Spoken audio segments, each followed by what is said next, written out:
किस तरह से देख रहे हैं ये जो जीएसपी प्लस स्टेटस है और ये जो अभी रिव्यू करने के लिए आएंगे जून में, अगर ये जिस तरह से कहा जा रहा है कि पहले 2027 तक दिया गया था ये मोहलत, लेकिन अब इसको रिव्यू किया जा रहा है जून में, किस हद तक इसके असरात होंगे और इतना इंपॉर्टेंट क्यों है ये?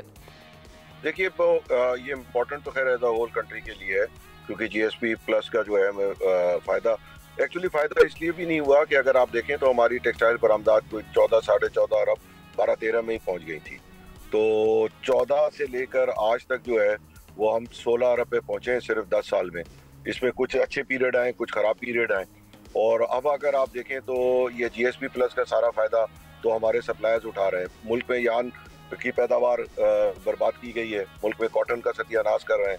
एक हाथ जो है वो कॉन्फ्रेंस कर रहा है कि जी कॉटन लगाओ, और एक टैक्सेशन वाला हाथ जो है वो कॉटन को बर्बाद कर रहा है कि जी कॉटन लोकल जो है उसको डिसएडवांटेज पे रख दिया। लोकल सारी सप्लाई चेन जो है, चाहे वो कॉटन हो, यान हो, ग्रे फैब्रिक हो, अब अल्टीमेटली फिनिश फैब्रिक भी शुरू हो जाएगा, वो सब ईएफएस में डिसएडवांटेज है। पाकिस्तान की तारीखी इंपोर्ट्स हैं, तो अगर ये जीएसपी प्लस का मेजर इम्पैक्ट आएगा तो उन मुल्कों को आएगा जो सप्लाई कर रहे हैं। यहाँ तो इंडस्ट्री में और काश्तकार पहले ही उजड़ गए। देखिए उसका तो ताल्लुक पॉलिटिकल सिचुएशन से, अगर आपने देखें तो उन्होंने ह्यूमन राइट्स और उन तमाम हवाले से किए हैं, वो मतलब बिजनेसमैन का काम नहीं है, वो तो हुकूमत ने हैंडल करना है। दैट्स नॉट आवर पार्ट, उसमें कारोबारी आदमी का कोई इन्वॉल्वमेंट नहीं है। हम तो वो उन चीज़ों की बात कर सकते हैं जो हमें इफेक्ट कर रही हैं, जिसमें ईएफएस ने तो तकरीबन ऑलरेडी डोमेस्टिक चेन की झाड़ू फेर दी है और बड़ी तेजी से बंद हो रही है, and I think so it will accelerate after March. और ऑब्वियसली अगर ये नेगेटिव रिव्यूज आते हैं तो ये बड़ा डिस्करेजिंग होगा इस इंडस्ट्री के लिए, राइट? ग्रोअर बेचारे कपास लगाएंगे, वो फिर कहीं ऐसा ना हो बेचारे पछता रहे हैं क्योंकि रेट नहीं होगा, क्योंकि गवर्नमेंट की पॉलिसी जब बाहर की चीज को फेवर करने की है, डोमेस्टिक को हटा दिया है। अजीब है, सारी दुनिया डोमेस्टिक को जो है वो सपोर्ट करती है, हमारे यहाँ जो है वो डोमेस्टिक को जो है वो रगड़ा लगा के जो है वो इम्पोर्ट की जा रही है चीज। हमें कोई रॉकेट साइंस की जरूरत नहीं है। अगर आप देखें कि सन 1992 में पाकिस्तान में 1 करोड़ 28 लाख बेल हुई थी, उसमें 1 करोड़ 18 लाख बेल पंजाब में हुई थी और मेरे ख्याल में 10 लाख बेल सिंध में हुई थी। आज भी सिंध में 26 लाख बेल है और सिंध ने अभी आज से 3 साल पहले जो है 50 लाख बेल को टच किया है।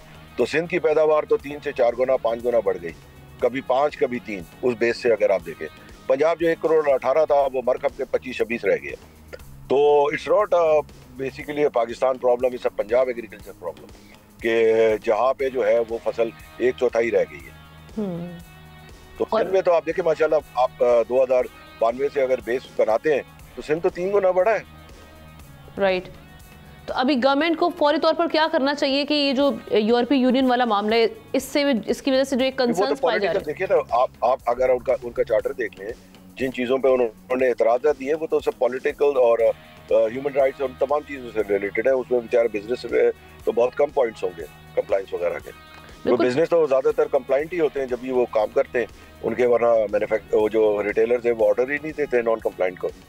सही। और इस वक्त हम देख रहे हैं कि ये कहा जा रहा है कि गुज़श्ता साल की निस्बत बेशक डोमेस्टिक जो हम देख रहे हैं कि कॉटन प्रोडक्शन वो कम हुई है, लेकिन जो इंपोर्ट की गई है वो ठीक ठाक है।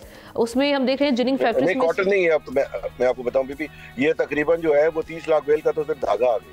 तो जो हम काम कर सकते थे $1.30 की रुई मंगा के पर किलो, वो अब हम माशाल्लाह $5.5-6 का धागा मंगा रहे हैं। तो मुल्क का 3 गुना सिर्फ इसमें नुकसान हो रहा है।